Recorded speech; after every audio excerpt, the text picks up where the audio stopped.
In the winter of 1874, a boarded house on the edge of Cincinnati began to rot from the inside out. No one lived there. No one had for years. Yet neighbors swore the windows breathed at night, fogging from the inside as if lungs pressed against the glass. Snow refused to settle on its roof. Church bells nearby rang unevenly when the wind blew from its direction. The house stood on what had once been a border, between slave state and free, between river and road, between mercy and law. And long before it was abandoned, that house had a name whispered only in courtrooms and prayer circles. Margaret Garner. Most textbooks say her story ended in 1856, that she fled slavery, crossed the frozen Ohio River, and was captured. That one unspeakable act sealed her name into history, then buried her beneath legal arguments and polite silence. But the town remembered something else. They remembered that after the trial, after the newspapers moved on, after ministers declared the matter resolved, strange things began to happen, not just in that house, but across the city. Children in orphanages woke screaming from the same dream. Women in churches fainted when certain Bible verses were read aloud. And men who once enforced the law avoided mirrors, claiming they no longer recognized their own faces. This is not the story America teaches. This is the story America sealed away. Because some truths don't stay buried. Officially, Margaret Garner existed only as ink on paper. Court transcripts, slave registries, newspaper columns arguing whether a woman could commit a sin greater than slavery itself. In these records, she was described clinically. Height, age, value. Her thoughts were omitted. Her voice filtered through men who debated her humanity as if it were a legal inconvenience. But in private letters, never archived, never taught, something else appears. A minister's wife wrote that Margaret looked through people, not at them. A jailer recorded that she slept without lying down, standing upright in the corner like someone waiting for a door to open. A doctor claimed her pulse slowed whenever church bells rang. These details were dismissed as stress, trauma, female hysteria. But those who spent time near her agreed on one thing. Margaret Garner listened to something no one else could hear. She spoke rarely. Yet when she did, she asked the same question again and again. Do they still count us? No one answered. Because answering meant admitting that the system was alive and watching. The Ohio River appears calm in winter. Flat, frozen, silent. But locals believed it kept records. Runaways whispered that the river remembered every footstep that crossed it. Every chain dragged across its ice. Every promise broken on its banks. Margaret crossed that river carrying more than children. She carried a certainty, one shaped by generations before her. That bondage did not end at the border. It followed. It adapted. It waited. After her capture, fishermen downstream reported nets snagging on nothing. Water turning briefly dark, then clear again. One man claimed he heard a woman humming beneath the ice, slow, steady, maternal. Churches dismissed it as superstition. Yet pastors quietly instructed congregations to stop baptisms in that stretch of water. Because some crossings are not symbolic. Some are permanent. Every town has one. A room no one names. In Cincinnati, it was a basement beneath a private orphanage, funded by donors who had once profited from recovery laws. Children placed there often arrived without paperwork, without histories. Caretakers noticed patterns. The children avoided hymns about obedience. They panicked when doors were locked. And when asked where they came from, many gave the same answer. A woman told me not to forget. Margaret Garner was never officially linked to the orphanage. But old blueprints show a hidden corridor connecting it to a former holding house near the river. The corridor was sealed after a fire no one documented. Yet decades later, workers repairing the foundation found words carved repeatedly into the brick, uneven, desperate, unfinished. They cannot own what they cannot name. The inscription was plastered over. The children were relocated. The records vanished. America didn't erase Margaret Garner because her story was shameful. It erased her because her choice exposed something worse. That the institution of slavery was not just economic, not just racial, but spiritual. It demanded obedience even after escape, submission even after freedom, ownership even after death. Margaret refused that final claim. And in doing so, she became dangerous. Not a martyr, not a monster, but a mirror. After her disappearance from public record, laws were rewritten quietly. Religious sermons softened their language.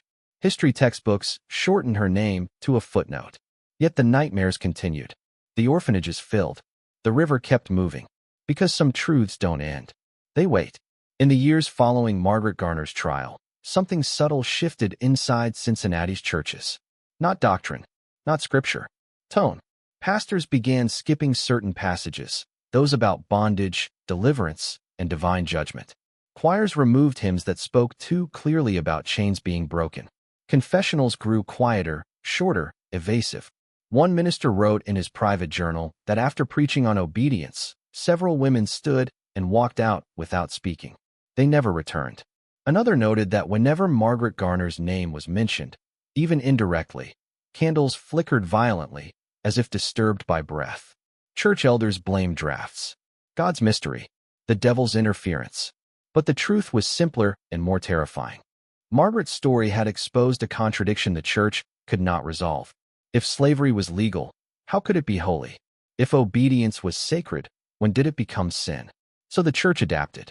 Instead of condemning the institution, it reframed suffering as necessary order.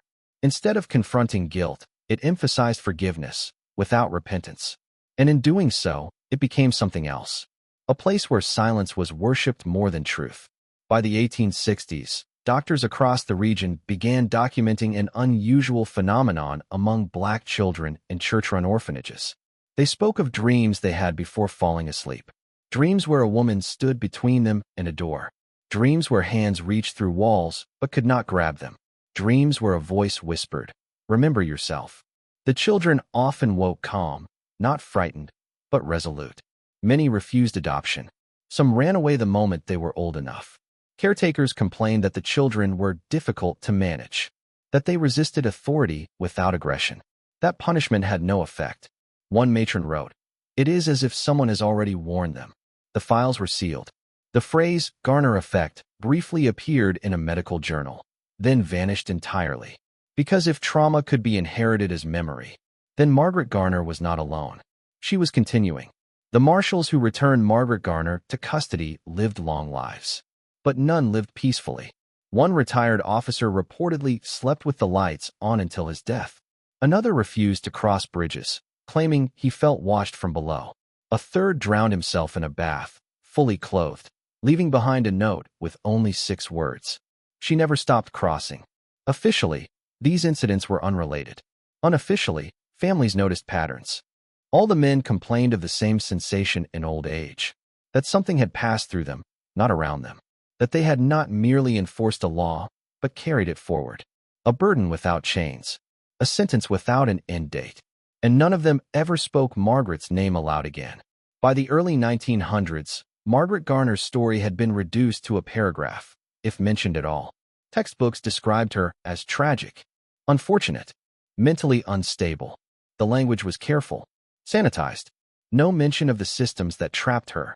No exploration of why her choice terrified the nation. No acknowledgement of what followed.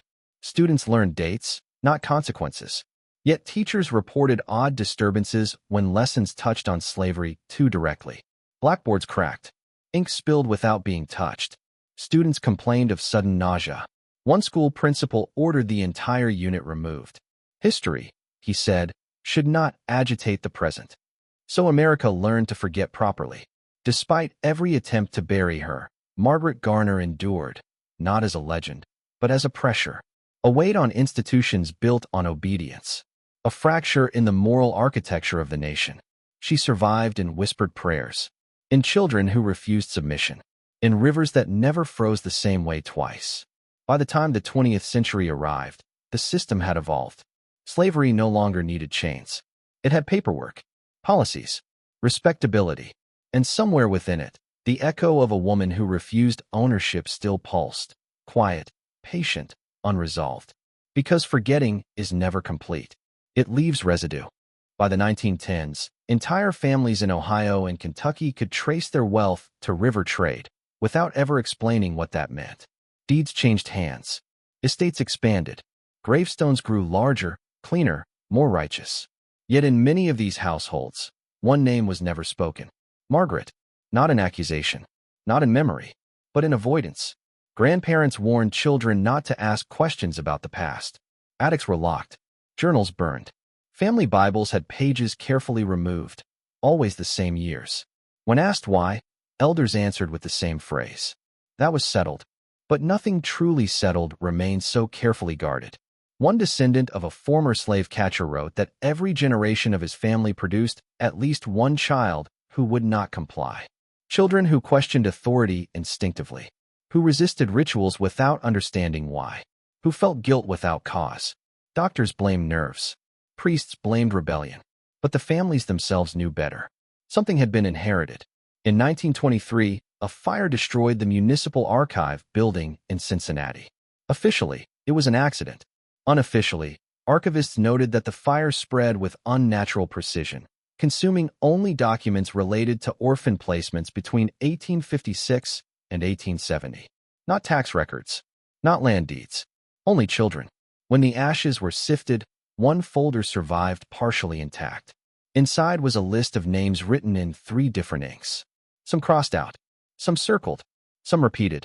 At the bottom of the page, a note read, "She said they would come back changed." No signature. The folder was sealed, then lost. Across the Midwest, church attendance among black women declined sharply after 1900. Clergy blamed migration, industrial labor, modernity. But interviews conducted decades later told a different story. Women spoke of sermons that felt hollow, of prayers that demanded patience without justice, of pews that smelled like confinement. Many described the same recurring thought. If God heard her, why not us? They stopped attending not out of disbelief, but refusal. Refusal to kneel in spaces that had once justified their bondage. Refusal to accept salvation that required silence. Margaret Garner became a quiet reference point, not named, but understood. She was the boundary. In 1931, a private seminary outside Louisville conducted what it called a moral cognition study. Students were asked to debate historical cases involving obedience, sin, and law. One case, anonymized, described a mother, a child, and a system that demanded return. The results shocked the faculty. Nearly half the students refused to argue against the mother. Several left the room. One reportedly said, "This question is already answered." The experiment was terminated. The case file was removed from circulation. Later, a handwritten note was discovered in the margins of the syllabus. You cannot teach obedience without teaching violence. The handwriting did not match any student or professor. Margaret Garner was never a ghost. She did not rattle chains. She did not appear in mirrors. What followed her story was subtler and more enduring. A presence in systems. A disturbance in moral certainty. A refusal embedded in memory itself. Wherever institutions demanded obedience without mercy, something fractured. Wherever children were taught to forget themselves, something resisted. Margaret did not haunt places. She haunted structures. And by the mid-20th century, those structures were beginning to crack. By the 1940s, the country congratulated itself on progress. Chains were gone. Whips were gone. Auction blocks existed only in photographs. But something else had taken their place. Forms. Institutions. Psychological obedience dressed as opportunity. Social workers replaced overseers. Case numbers replaced names. Compliance replaced force. In this new system, resistance was no longer punished publicly, it was diagnosed. Children who refused authority were labeled disruptive. Women who questioned morality were called unstable. Men who remembered too clearly were deemed dangerous to order.